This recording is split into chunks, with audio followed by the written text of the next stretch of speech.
Alright, we're going to play a Warhammer Fantasy Battle Report. Going to do it a little different today. We'll explain that as it goes along. On the High Elf side, we've got a unit of archers, a big corps of spearmen with a level 2 and a level 4 mage in it, a 20-man strong Swords Masters of Hoth with a noble BSB, and another unit of archers. On the Tomb King side, we've got a unit of 6 chariots, a unit of 40-some-odd skeleton warriors with a level 4 Hierophant, a Prince, and a level 1 Lich Priest, a War Sphinx, a Necrolith Colossus, a Casket of Souls, and a Screaming Skull Catapult. Tomb Kings finished deploying second, and we'll do the quick roll-off, Victor, to see who goes first. So High Elf get a +1 on their roll, so I get a 5 for High Elves. Tomb Kings get a 2. So I will go first, and we will be back at the end of first turn. Okay, end of High Elf magic phase. In the movement phase, both of my archers just moved forward 5. My 2 big blocks marched up. Then in the magic phase, I fulminating flame caged these guys. Dealt 5 wounds with that, and they're stuck, or they can't move without taking some more damage. I got Throne of Vines off, and Flesh to Stone was successful on my Sword Masters, and I think that was it. Yes. So that was it. We'll be back after shooting. After High Elf shooting, this unit of archers shot at the skeleton warriors. Did 1 wound, but he saved it. And then this unit right here shot back at that war machine and did 1 wound. So that was it. We'll be back after Tomb King magic. Okay, end of Tomb King's movement and magic. Movement, these guys moved up. They stayed put. The Casket of Souls, the War Sphinx, and the Colossus all moved up. In the magic phase, he cast Invocation of Vengeance. Yes. Which makes everything dangerous terrain and reduces movement by D3. And everything else was dispelled. So that was it. We'll be back after shooting. End of Tomb King's shooting phase. The Great Bow shot at my archers and hit and did 2 wounds. Because the Great Bow is basically a bolt thrower, there are no saves allowed, so they just went. And the Screaming Skull Catapult took a shot over there at my spearmen, but misfired and rolled a 4, so it won't be shooting this turn or next turn. So that's it. We'll be back after High Elf magic. Okay, end of High Elf movement and magic. Movement phase, all that happened was I pivoted these guys so they could shoot right there. Nobody died because of dangerous terrain. And in the magic phase, I cast Earthblood on my spearmen, giving them the 4+ regen, and the Flesh to Stone giving them the +4 to toughness thanks to Throne of Vines. Everything else was dispelled, and we will be back after High Elf shooting. End of High Elf turn, no close combat, so it was all shooting. These guys shot at a Phosphus and only did 1 wound. Those archers over there shot again right there at the Screaming Skull Catapult and did 1 more wound. So they're almost gone, but not quite. We'll be back at the end of Tomb King's movement and magic. Okay, end of Tomb King's movement. The spearmen, or the skeleton warriors moved up. The chariots moved up. Nothing else moved. Oh, the war machine moved back because it couldn't shoot this turn anyways.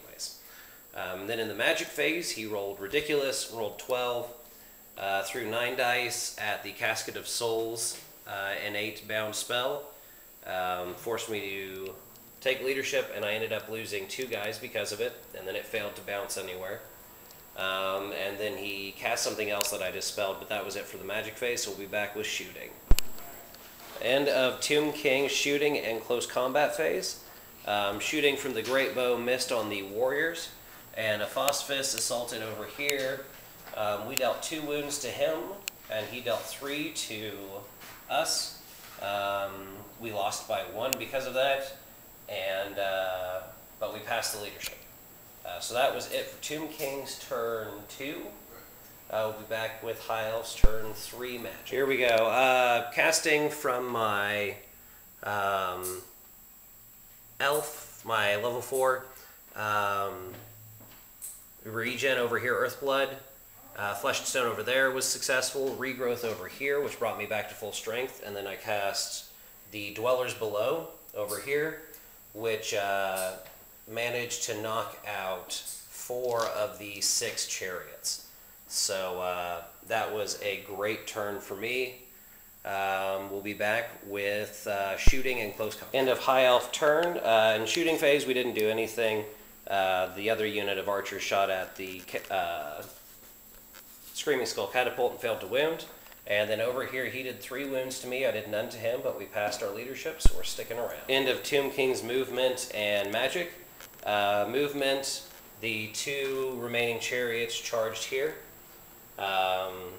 Magic phase, they cast a spell that gives them the extra attack, which brought back 2 wounds worth of model, so they got another one with 2 wounds left. And then nothing else got through. We'll be back after shooting and close combat. End of Tomb King's turn 3. In the shooting phase, they knocked 4 more of those archers out, but they passed their morale test. Over here, the archers took out a Phosphus who blew up and killed 1 more, and killed 1 of these spearmen. Then in close combat, we lost, to impact hits we lost 2, and then 1 more from close combat from the chariot, but between unstable wounds and our wounds caused, we managed to knock out all of them. So they just reformed, and that was it for Tomb King's turn 3. We'll be back with High Elf turn 4. End of High Elf movement and magic for turn 4. Stuff had moved up. The Swordmasters marched just to block a charge from anything over on that side of the field. In the magic phase, he dispelled Throne of Vines, but I did manage to get Flesh to Stone over here and Earthblood over here, and I did Dwellers down below, right here. He lost 9, 13, something like that, 13, 14 skeleton warriors, but all of his stuff passed. But I did miscast. Luckily rolled a 7, so not all that bad. But that was it. We'll be back after shooting in close combat. Okay, Tomb King's magic phase and movement phase. The Colossus and the War Sphinx charged the Swordmasters.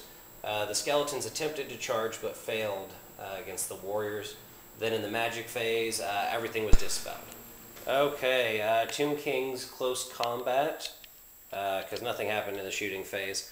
Over here, they took out 2 with the breath weapon, 3 with close combat. I took out 3 wounds to the bone giant. From the Bone Giant and 1 wound from this guy. And then the Bone Giant fell because of unstable, but this is still standing. So that was it. We'll be back at the end of High Elf's turn 5. End of High Elf turn 5, just overall. Movement charged the Spearmen in. Magic phase was a normal magic phase. I got Earthblood here, Flesh to Stone here. Shooting phase, I shot here at the Casket of Souls but didn't do anything. Shot and did 1 more wound to the Screaming Skull, so it's down to 1 wound left. Then in close combat, I knocked this down to just the 2 wounds on the War Sphinx, no more Tomb Guard. And it did 1 or 2 wounds back to me, something like that. But stuck around in combat there. Over here, tie combat, 7 wounds caused on the Spearmen, 5 wounds caused on the Warriors, the Skeletons, but ended up being a tie combat. So that was that. We'll be back at the end of Tomb King's turn. Okay, here we go. End of turn 5, and we're calling the game. What happened in his phase? Movement. His Casket of Souls charged my archers. Bad move. In the magic phase, I shut down everything he cast with the help of a Dispel Scroll. And shooting phase, nothing really happened. And then close combat, the High Elves won by 4.